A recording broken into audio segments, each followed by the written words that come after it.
Video like जरूर कर लीजिए और ऐसे वीडियो लगातार फ्री में पाने के लिए चैनल को तुरंत सब्सक्राइब कर लीजिए और बेल आइकन को जरूर टैप कर लीजिए ताकि आगे भी सारे वीडियो आपको मिलते रहे। यूट्यूब में फॉलो करते हैं तो प्लीज ये वाला फ्री टेलीग्राम चैनल जरूर ज्वाइन कर लीजिएगा। सारे नोटिफिकेशन सारे अपडेट यहीं पे आते हैं, ध्यान रखिए। नमस्कार दोस्तों, स्वागत है आप सभी का ऑनलाइन एग्जाम प्रिपरेशन पर, which is the part of study for civil services.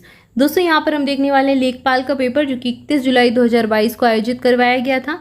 इसमें हम देखेंगे आयोग ने कैसे प्रश्न पूछे हैं। यूपी SSC आयोग ने हिंदी के कैसे प्रश्न पूछे हैं, इसको हम देखने वाले हैं। तो यहाँ पर देखो, पहला तो आपको पैराग्राफ दिया गया है, 5 प्रश्न पैराग्राफ के ही आए हैं, तो ये तो आप कर ही लेंगे अगर पैराग्राफ आपके में आएगा तो। 6 नंबर का प्रश्न देखते हैं। संधि विच्छेद से प्रश्न पूछा गया है, तो संधि आपको पूरी पढ़ा दी गई है, इसको जरूर देख लें। अब यहाँ पर पूछा गया है सही संधि विच्छेद का चयन करना है। पत्र प्लस अलय पत्रालय होता है, ठीक है। मरण प्लस असन्न, यथा प्लस आर्थ यथार्थ, वीर प्लस अंगना वीरांगना हो जाएगा आपका, ठीक है। तो सही संधि विच्छेद कौन सा है ये पता करना है। अब देखो प्रश्न को कितना अलग तरीके से, आपको यहाँ शब्द नहीं दिया गया, अलग अलग आपको संधि विच्छेद दे दिया, अब पहचानना है कौन सा सही है। अगला प्रश्न है कब्र में पैर लटकना, मुहावरे का सही अर्थ बताना है। तो कब्र में पैर लटकना मतलब मृत्यु के समीप हो जाना, तो आपसे मुहावरे भी पूछे जाएंगे। अगला प्रश्न है निम्नलिखित में से श्लाका का तद्भव रूप क्या हो जाएगा। तो शलाका का तद्भव बताना है। शलाका संस्कृत शब्द से लगभग है, तो तत्सम शब्द है और तत्सम इसका तद्भव हो जाएगा सलाई, सलाई हो जाएगा। अगला प्रश्न है आनंद शब्द का उचित पर्यायवाची शब्द क्या है। तो आनंद क्या, हर्ष की अवस्था को आनंद कहा जाता है, मोद हर्ष, ठीक है। उल्लास, उल्लास यहाँ पर शाल है, तो दोनों सही होने चाहिए, कोई एक नहीं। जैसे उल्लास तो हो जाएगा, प्रमोद हो जाएगा, अचल नहीं होगा, शाल नहीं होगा। आमोद हो जाएगा, आमोद का मतलब भी खुशी ही होता है, तनुज नहीं होगा। तो दोनों सही होने चाहिए, दोनों पहले वाले में सही है। इसमें थोड़ा सा ध्यान देना है आपको, 2-2 के ऐसे आपको मिलेंगे, जोड़े मिलेंगे, जोड़े में दोनों ही सही पहचानने होंगे। थोड़ा प्रश्न को भी ध्यान से पढ़ के जाए।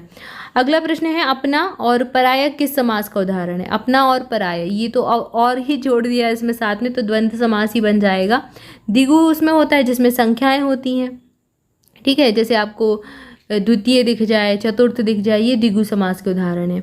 अगला प्रश्न है कौन सा शब्द स्त्रीलिंग नहीं है। अब आपसे पुल्लिंग और स्त्रीलिंग पूछे जाएंगे, शब्द कौन सा है कौन सा नहीं है।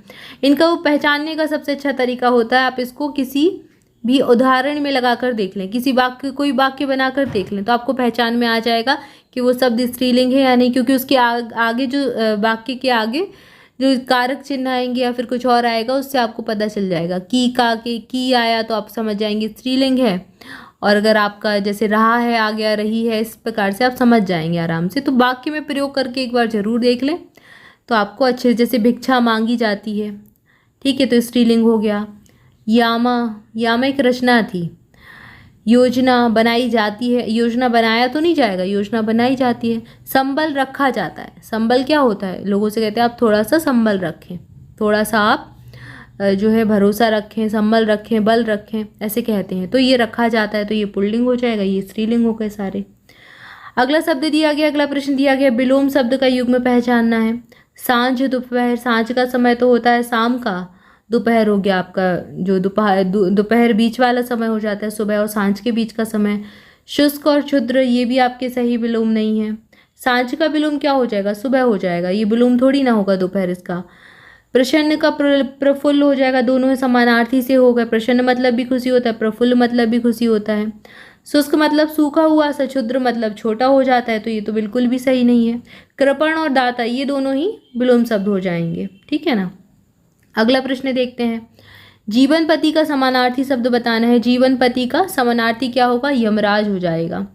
जैसे इंद्रियों से अनुभव ना किया जाए उसे क्या कहेंगे, अतीन्द्रिय कहा जाता है। जिसे इंद्रियों से अनुभव किया जा सके उसे इंद्रिय कहेंगे। इंद्रियों को जीतने वाला इंद्रजीत कहलाता है, ठीक है ना। अगला प्रश्न दिया गया पुल्लिंग शब्द, अब यहाँ पहचानना है। तो विवाह कौन सा शब्द पुल्लिंग है। पूर्ति की जाती है, अभिव्यक्ति दी जाती है, छवि सुंदर होती है, सब स्त्रीलिंग हो गए। विवाह किया जाता है, विवाह की तो नहीं जाती, विवाह किया जाता है। इस प्रकार से वाक्य बनाकर देख लें, फिर आप पहचान जाएंगे कौन सा शब्द स्त्रीलिंग है कौन सा पुल्लिंग है। क्लियर है, ऑप्शन सी यहाँ सही होगा। पंखा का बहुवचन क्या होगा, पंखा का बहुवचन हो जाएगा पंखे, ऑप्शन डी सही उत्तर हो जाएगा। पंखे तो सब में दिया, ए में भी दिया, बी में भी दिया, लेकिन पंखा के साथ आपका अनुनासिक आया है, कौन सा, ये एक बिंदी वाला। चंद्र बिंदु तो नहीं आया, तो चंद्र बिंदु नहीं होगा, बस आपका खे हो जाएगा, पंखा बड़ा खा की जगह एक ही मात्रा लग जाएगी तो खे हो जाएगा, इसको ध्यान रखें थोड़ा सा। अगला प्रश्न है दुशासन का संधि विग्रह क्या होगा। यहाँ संधि विग्रह बताना है तो ये दु प्लस शासन हो जाता है। दुशासन संधि में पढ़ाया, एग्जाम्पल भी आपको एज इट इज ये पढ़ा चुके हैं। अगला प्रश्न है निम्न में से किस शब्द की वर्तनी सही है। वर्तनी सही बताना है तो भाग्यवान होता है, रसायन होता है, वाल्मीकि होता है, ललायत होता है, तो ये सही दिया गया है। अगला प्रश्न है निम्नलिखित शब्दों पर विचार कीजिए। अधोगति, उज्ज्वल, विस्मरण, हितैषी, कौन से शब्द निम्नलिखित में से कौन सा विकल्प सभी शब्द शुद्ध हैं। तो उज्ज्वल तो गलत लिखा हुआ है, उज्ज्वल को ऐसे लिखते हैं, दो जा आते हैं उज्ज्वल। अधोगति, विस्मरण और हितैषी बताना है कौन से सही है। तो तीसरा चार, अधोगति ये गलत लिखा है, छोटी टी आ जाएगी यहाँ पर, तीसरा और चौथा सही है। विस्मरण सही लिखा है, हितैषी सही लिखा है। ठीक है, आपको कभी कभी हितैषी में अगर गलत करना है तो एक ता की मात्रा देते हैं, हितैषी कर देते हैं, हितैषी होता है, तई होता है, ये चीज़ याद रखें। ठीक है, ये कई बार ऑप्शन में देखने को मिलेगा। तो यहाँ पर ये प्रश्न देखिए। अगला प्रश्न देखते हैं। अगला प्रश्न है खग जाने, खग की ही भाषा, मतलब समान प्रवृत्ति के जो लोग होते हैं एक दूसरे की भाषा जानते, एक दूसरे को सराहते, उनकी तारीफ करते रहते हैं। यहाँ पर और प्रश्न कोई छूट गए क्या।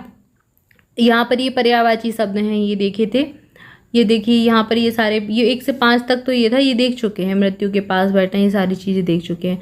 अगला प्रश्न है हरिमोहन को रुपए देता है। रेखांकित कारक बताना है। कारक 8 प्रकार के होते हैं। कर्ता ने कर्म को करण से संप्रदान के लिए अधिकरण में पेपर संबोधन है वो, अरे ये सारे पढ़ चुके हैं आप। तो 8 के 8 कारक पढ़ लिए क्या, 2 प्रश्न पूछे जाएंगे। कर्म कारक है, कर्ता ने कर्म को आ गया ना यहाँ, तो कर्म को। अरुण शब्द के अनेकार्थी बताना है। अरुण मतलब सुबह का जो सूर्य होता है, प्रातःकालीन सूर्य सिंदूरी कलर का होता है। अगला प्रश्न है आज की सभा के अनेक लोग उपस्थित थे, बाकी में किस भाग में अशुद्धि है। तो आज की सभा में अनेक लोग, अनेकों में हो जाएगा क्योंकि अनेकों तो वैसे ही हो गया, अनेक मतलब ही वो आपका बहुवचन हो गया, तो अनेकों की जरूरत कहाँ है, अनेक लोग हो जाएगा। ठीक है ना, सही। निम्नलिखित में से तत्सम शब्द है। तत्सम कौन सा है। तत्सम कौन होते हैं, जो संस्कृत भाषा से एज इट इज ले लिए गए, ठीक है ना, जिनमें संस्कृत का कुछ रुख होता है। आंसू आपका तत्सम शब्द बताना है कौन सा है। आंसू तो नहीं होगा, आंसू तद्भव हो, क्योंकि आंसू का किससे बना है, अश्रु से बना है। आँख नेत्र से बना है, नेत्र। आशीष आशीष से बना है, आशीष। अक्षर हो जाएगा आपका तत्सम शब्द। ठीक है। अगला प्रश्न है निम्नलिखित में से कौन सा वाक्य अशुद्ध है। अशुद्ध वाक्य बताने हैं आपको। 4 वाक्य दिए गए हैं, अब ऑप्शन आपको दिए गए हैं, पहचानना है कौन सा अशुद्ध है। तो चारों के चारों पढ़ लें, फिर उसमें से पहचानें। सही उत्तर आपका डी हो जाएगा, चारों अशुद्ध हैं। ठीक है, अगला प्रश्न देखते हैं। ऐसे प्रश्न पूछे जाएंगे आपसे। अब ये प्रश्न इतने ही थे, ठीक है, इतने हिंदी के प्रश्न हमने देख लिए। ये आपसे लेखपाल में पूछे गए थे। आपका आयोग ऐसे ही प्रश्न पूछेगा यूपी SSSC में, मतलब कि आपके जो वीडियो री एग्ज़ाम वाले हैं ना, उनको देख लेना है, ऐसे प्रश्न पूछे जाएंगे। तो ऐसे ही पढ़कर जाएं, 2-3 दिन का समय है, रिवीजन जब करें तो इन सारी चीज़ों पर ध्यान दें। हर टॉपिक से प्रश्न देखो पूछे जा रहे हैं, टॉपिक मिस नहीं है, लगभग सारे टॉपिक कवर कर लिए गए हैं, सारे टॉपिक से प्रश्न पूछे गए हैं, इसलिए सारे टॉपिक अच्छे से पढ़ लें। आज के लिए इतना ही, इसके आगे नेक्स्ट वीडियो में देखेंगे नेक्स्ट कुछ और चीज़ें। तब तक के लिए आप सभी चैनल के साथ जुड़े रहें, सब्सक्राइब जरूर कर लें चैनल को, वीडियो को लाइक जरूर करें, कमेंट करके बताएं वीडियो कैसा लगा है। Thank you for watching this video. स्वस्थ रहें, मस्त रहें, मुस्कुराते रहें, पढ़ाई करते रहें। मिलेंगे नेक्स्ट वीडियो में। Thank you so much.